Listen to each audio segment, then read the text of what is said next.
Assalamualaikum teman-teman. Hai, bagaimana kabarnya semua? Semoga sehat selalu ya, amin. Bagaimana nih work from home kalian?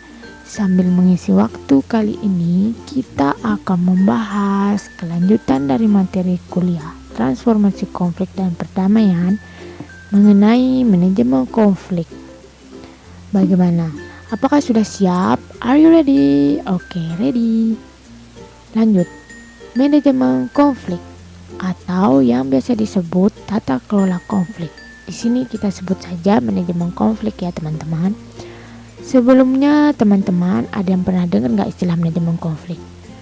Manajemen konflik itu apa sih? Seperti apa manajemen konflik itu? Oke, untuk lebih jelasnya mari kita bahas bersama-sama. Yang pertama, pada tahun 60-an kita mengenal sebutan manajemen konflik yang dikembangkan oleh Lewis Koster dengan sebutan teori fungsional struktural. Pada ranah manajemen konflik, penekanannya pada kekerasan, sehingga para aktor menciptakan kemungkinan perdamaian konflik. Yang kedua, akhirnya pada tahun 80-an lebih diarahkan pada pemikiran resolusi konflik dengan upaya intervensi yang dilakukan pada pihak tertentu dengan menawarkan penyelesaian terhadap pihak yang berkonflik. Nah, apa saja contohnya? Contohnya seperti kompromi. Kompromi adalah penyelesaian konflik yang menghendaki kedua pihak saling mengurangi kedua tuntutan. Seperti semisal saja adanya perjanjian antar negara tentang wilayah batas perairan, perjanjian mengenai sengketa lahan pertanian. Kemudian ada arbitrase, yaitu suatu perselisihan yang langsung dihentikan oleh pihak ketiga yang memberikan keputusan dan diterima serta ditaati oleh kedua belah pihak. Pada umumnya, konflik arbitrase ini diselesaikan di luar pengadilan, seperti Badan Arbitrase Nasional Indonesia atau BANI sebagai wadahnya. Selanjutnya ada mediasi, yaitu pertikaian oleh pihak ketiga tetapi tidak diberikan keputusan mengikat. Contohnya Indonesia dan Kamboja. Negara Indonesia adalah negara yang pernah ditunjuk untuk menjadi pihak ketiga atau pihak penengah sekaligus sebagai penasihat dalam upaya penyelesaian pertikaian yang terjadi di Kamboja.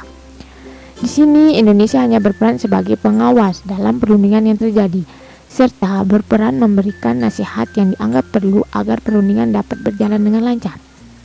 Walaupun ditunjuk sebagai pihak penengah, tetapi Indonesia tidak memiliki wewenang untuk pengambilan keputusan. Segala keputusan untuk berdamai atau tidak tetap hanya dapat diambil atau diputuskan oleh kedua pihak yang bertikai. Nah, setelah membahas resolusi konflik tahun 80-an, selanjutnya menurut Johan Galtung, analisis akar terjadinya konflik terbagi menjadi dua.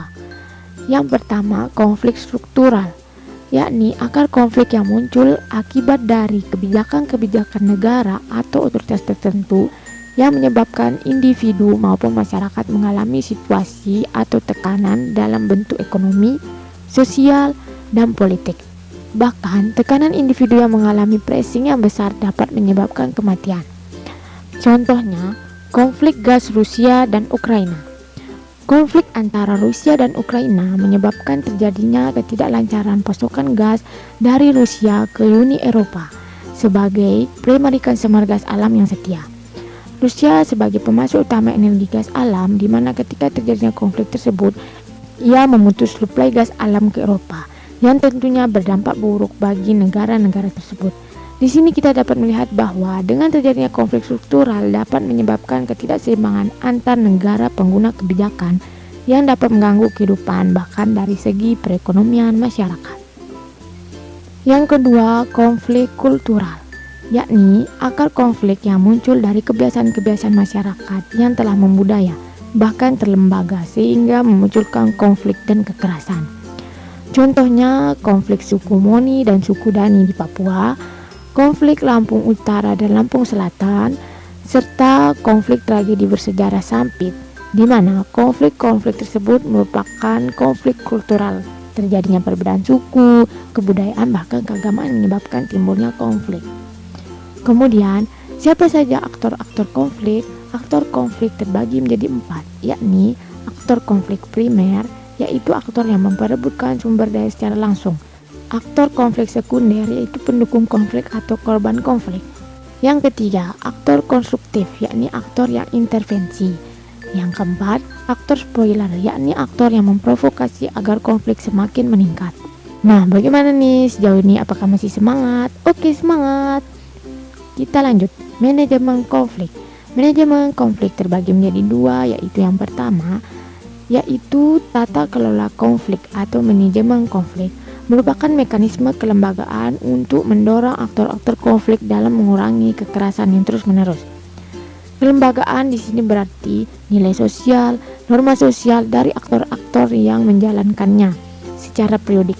Mekanisme kelembagaan memiliki misi untuk mereduksi atau menghapus tindakan mereka yang terlibat dalam konflik dan mendorong pada aktor konflik ini mencari penyelesaian dengan mekanisme konflik dan negosiasi. Kemudian, yang kedua, peran dari organisasi yang memiliki kewenangan penyelesaian mendorong intervensi untuk melihat konfliknya seperti apa. Kewenangan ini bisa dari pemerintah, bisa dari perusahaan, dan lain-lain. Nah, di sini perbedaannya di mana? Pengertian manajemen pertama bisa saja dilakukan tanpa pihak ketiga. Bisa saja aktor-aktor di dalamnya mereduksi kekerasan di antara mereka sendiri sehingga bisa mencapai proses penyelesaian konflik tanpa melibatkan pihak ketiga. Contohnya seperti suami istri, konflik antar teman, konflik antar keluarga. Kemudian pada sisi yang kedua, manajemen konflik juga bisa muncul dalam bentuk intervensi dari kelompok pemegang kekuasaan atau otoritas besar dalam mendorong penyelesaian konflik. Intervensi ini muncul dalam bentuk penyelesaian konflik secara yudikal dan secara non-yudikal. Nah, kemudian untuk manajemen konflik dilakukan ada dua layar, yaitu dimensi aktor yang berkonflik atau primer, kemudian dimensi aktor yang melakukan intervensi atau mediator konflik. Manajemen konflik dilakukan oleh aktor yang berkonflik atau aktor yang melakukan intervensi yang disebut mediator konflik. Oke teman-teman, sekian pembahasan kita kali ini. Semoga bermanfaat. Terima kasih sudah mampir ke channelku. Tetap jaga kesehatan ya. Dan jangan lupa subscribe. Bye-bye.